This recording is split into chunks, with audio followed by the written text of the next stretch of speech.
My next guest takes on BJ Penn at UFC 232 on December 29th. It is Ryan Hall joining me here on the program. Ryan, how are you? I'm doing great, man. How about yourself? I'm doing awesome. I know you had some errands to do. I see you're kind of relaxing on the couch now. Is it safe to say this is kind of the rest period right now for the day? A little bit, yeah. Usually train in the morning, hang out in the middle of the day, and do whatever it is that I do, and then train again at night. Excellent. And it's been a while, obviously, since we'd seen you in the cage. Of course, December 2016 was the last time you saw action. What's been the reason for the layoff from your perspective? I've just been doing this and that, been working at my gym, been working to improve, been waiting for a very challenging fight opportunity. Had a couple other good ones come through that unfortunately the other people declined on. But fortunately, I feel very, very lucky to get into the ring against somebody like BJ Penn, who's obviously an unbelievable athlete and a legend. And it's an honor to compete against him, and I'm really looking forward to the challenge. Yeah, what a great fight that is, getting to fight a legend like BJ Penn. Now, how was the UFC throughout this entire process of you having matchups fall through? Like, were they patient? Were they cool with everything? Because obviously, some of this stuff's beyond your control. Yeah, it's one of those things where I think that fighting is an at will thing. You can't make people sign up, and as frustrating as that can be sometimes from one athlete's side or the other, I'm glad that it is like that. That you can't just throw two people in a pit and make them fight whether or not they want to. So, I'm sure it was a little bit trying for everybody involved, but I've never had any trouble working with the UFC matchmakers. They've been nothing but professional, and I'm thankful for their patience and also for their attempts to find a really, really great opponent and a tough guy. And, I appreciate that they were understanding of my situation as well. And I think it just all worked out for the best in the end. It took some time, but it's the way it goes. How tough have these last 3 years been sort of mentally, just not being able to compete as much as you'd like? I know you have things going on outside, but still, I'm sure you would have liked to been in there a little bit more. It was definitely tough, if I'm honest. This is competing is what I do, fighting is what I do, and not having a challenge to face is that was very hard, But when you get the opportunity at the end of it all to to kind of do what you wanted to do, you know that it was worth it. It was tough. I had to wait a year to fight Gray Maynard, but he was a great opponent. Obviously great person in the sport, and very challenging fight, and that was a frustrating time period of waiting, but a lot of time to develop. And I think this is that, but only doubly so, in an opponent like BJ Penn in 2 years of layoff, which is pretty significant. But I've been competing for my entire adult life, and I haven't forgotten what it's like. And I also haven't forgotten, the days that I prayed for the things that I have now. I know that, I'm lucky to be sitting where I am, and I'm happy for the opportunity to compete. So you find out you're fighting BJ Penn. I'm sure the first thing that comes to your mind is excitement. I mean, anyone would love to fight BJ Penn. He's a legend in the sport, like I said. But was there a little bit of surprise just with the fact, I think some people felt like this might have been the last time we saw BJ fight was in his last fight, and now here he is coming back to fight you. Yeah, I guess you never know why people do what they do. It's always it's an interesting thing. I know that I guess it's got to be tough. You take a guy like BJ, who's an unbelievable champion and someone who's been around for a long time, and it's something that they love to do and something that he's very, very, very good at. Obviously competing at a world class level, and it's fighting's an interesting thing. You win a couple and people act like you can't lose. You lose a couple and people act like you can't win. And I think that from an athlete's perspective, from the people in the arena, you have to keep in mind that. There's the narrative, and then there's the reality. And the reality is that BJ Penn is a very, very tough opponent for anyone, and again, has power in his hands, has an unbelievable amount of experience, has excellent jiu-jitsu. And also from my side of things, I don't enjoy any of the significant physical advantages that a lot of the people in the past that have given him a great deal of trouble have enjoyed. So I can't say why he does what he does, but all I can say is that I was extremely excited when I found out that there would be an opportunity to compete against someone that I've looked up to my entire martial arts career. And you mentioned his jiu-jitsu credentials, yours as well. I mean, that's sort of what you both are known for. Is it as simple as that, just two grapplers going at each other, or how do you assess this matchup from a stylistic standpoint? I think that there's a great deal going on. I think, BJ Penn is someone that I've learned an unbelievable amount just about grappling from, and a large part of try to pattern myself after. And he brings a lot of skills to the table. His striking has evolved over time. He became an excellent boxer, an excellent striker. Walked people down, dared them to shoot on him, beat them up when they tried, beat them up when they didn't, knocked them down to get on top. And I think that there's a similar. I would hope to, if I could walk a similar path, I would be very, very happy to do that if I were capable of that. And again, I feel like grappling is obviously the thing that I'm truly world class at. But I've done my best to take the experience that I have in the grappling world and help use it to allow me to learn striking and wrestling a little bit more quickly than I would have otherwise. Maybe had I just started from the jump. And I again, there's the narrative, but then there's the last fight. I think I remember seeing something on like this fight stats. Like that Gray Maynard hit me 17 times. That's about the most charitable thing I've ever seen. I think he hit me about 4 times. Yeah. So I think I've been hit 5 or 6 times in 30 minutes in fighting in the UFC. And I've hit the other people at least more than that. That's all I can say. So, and that was some time ago. So I guess, I try to be more than just a grappler, and I know that BJ certainly is. So it'll be interesting to see how it plays out on the night. And this fight's at lightweight. You're primarily compete as a featherweight. Is this a permanent move to the 155 weight class, or is it just because of the matchup that you had to fight BJ? It had to be at lightweight. Well, for this one, it just had to come up for lightweight. And as far as I'm concerned, BJ always went up to fight welterweight. He wanted to fight as high as heavyweight. I think he's earned the right to have someone come up to fight him for a change. And also obviously given his stature in the sport, if anyone's going anywhere for the other person, I'm happy to be the one to do it. But 45 is not a challenge. I think a lot of 35ers in the UFC probably weigh more than I do walking around. I'm a little taller than most of them, but I can't imagine staying at 55 long term. No. Okay. And I know in the past you've done a lot of cross training. I know you spent some time at TriStar. What has been sort of the game plan for this camp as far as your preparation? Was there any cross training involved? Oh, absolutely. I mean, I've been a member of TriStar since I started competing in mixed martial arts, and that is absolutely my kind of home for MMA. Faraz Sahabi's my head coach, along with Kenny Florian.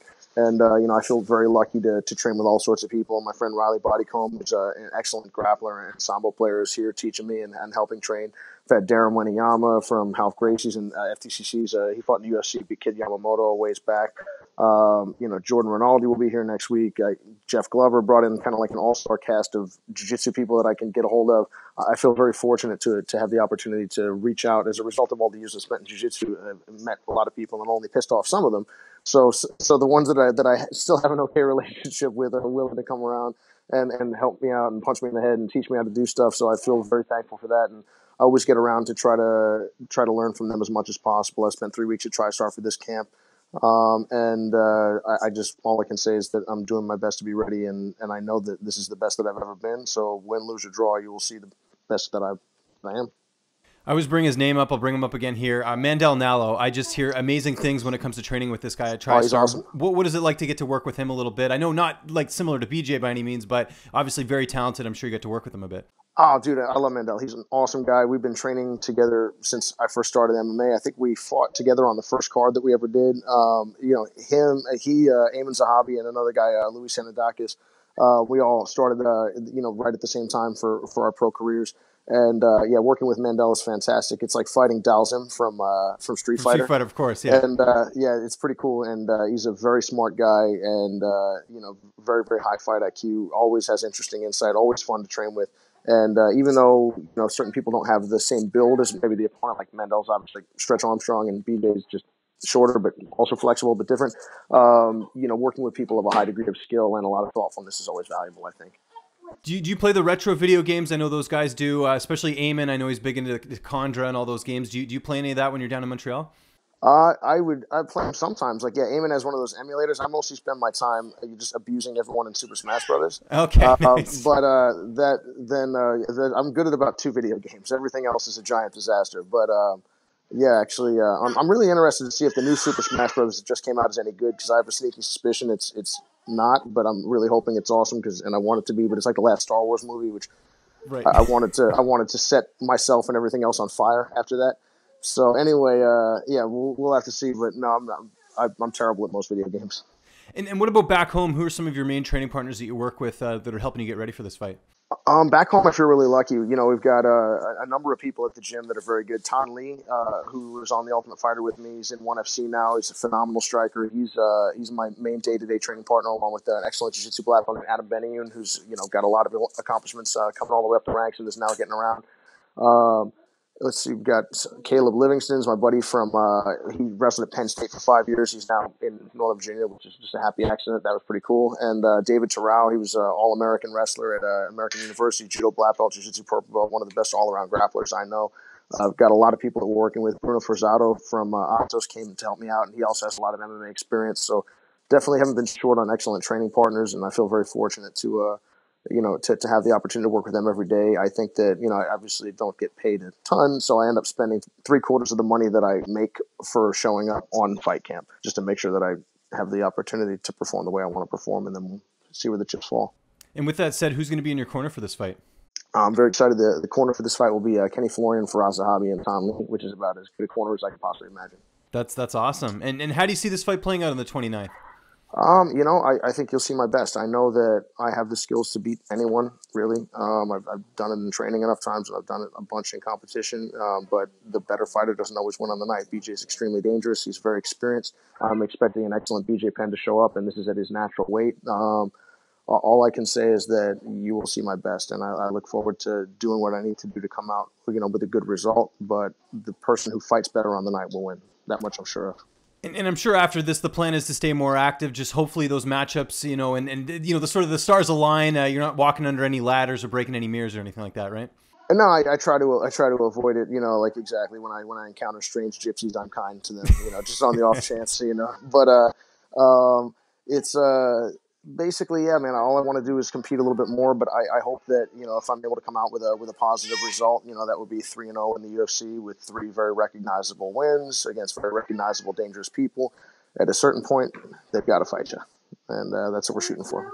How do you navigate through the holiday season with having Christmas and then having this fight on the 29th? Do you push everything sort of after the fight, or do you get to celebrate a little bit? How does that work? I think that if I were fighting at featherweight, that would be a much bigger question. Fighting at lightweight, I could probably walk onto the scale with a beer. So nice. It's not too big of a deal. But, I like to see my family and I like to see my friends, and just do my best to be focused no matter what. Anyway, I enjoy fighting. I don't find it to be stressful.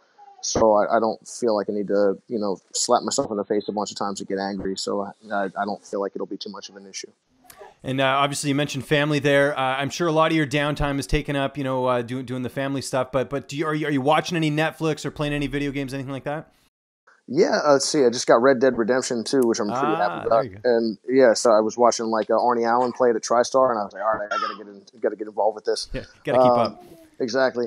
But other than that, just kind of hanging out, watching this and that. I like to watch a lot of movies, but I probably have lame taste. So that's okay. Let's hear something you're watching, because I like watching a lot of 80s movies. So there's no such thing as a lame 80s movie, though. That's true. That's true. They're all winners, right? Yeah. Exactly. That's how I feel about it. Exactly. Just binge watching the Dune 80s movie over and over again that has nothing to do with the book and is real weird and has Sting in it. That one. But yeah, let's see. Oh, what have I watched lately? Yeah, definitely MacGruber. Definitely MacGruber. That is one of the most underrated films I've ever seen. And remember, there's a big difference between winging it and seeing what happens. We're going to see what happens in the fight. I love it. Ryan, can't thank you enough for doing this, man. I really appreciate the time. Just remind people where they can find you on social media, and if you have any sponsors or shout-outs, the floor is yours, man. Oh, thanks so much, man. If you guys ever had the opportunity, I have a jiu-jitsu academy called 50/50 Jiu-Jitsu or 50/50 Martial Arts in Falls Church, Virginia, right outside of Washington, D.C. If anyone's ever in the area, more than welcome to come on down. I'm on social media, but I despise social media. It's a cancer, and it's a disgusting place full of vile things, Twitter in particular. So don't talk to me on there. But basically... other than that, I just want to thank my friends. I thank my coaches, Kenny Florian, Faraz Zahabi, all the guys at TriStar, Riley, Darren, Bruno, Jordan Rinaldi, Alex Ramos. I thank my wife for tolerating me. And I'd like to thank Sherdog for always, supplying me with some really cool training gear, awesome stuff. And I just got a package in the mail from them today. That was very nice of them. Sherdog has always been awesome. And I've known Vince, who runs the company for the longest time, just as cool now as he ever was, which is an uncommon thing. And anyway, yeah, just I'm very thankful for all these people, and I'm looking forward to having the opportunity to do my best to justify their faith on the 30, on the whatever day of the fight is. Probably the 29th. Yeah, hopefully the 29th. Yeah, hopefully it's not bad on the 29th, and I have to do something on the 30th to make up for it.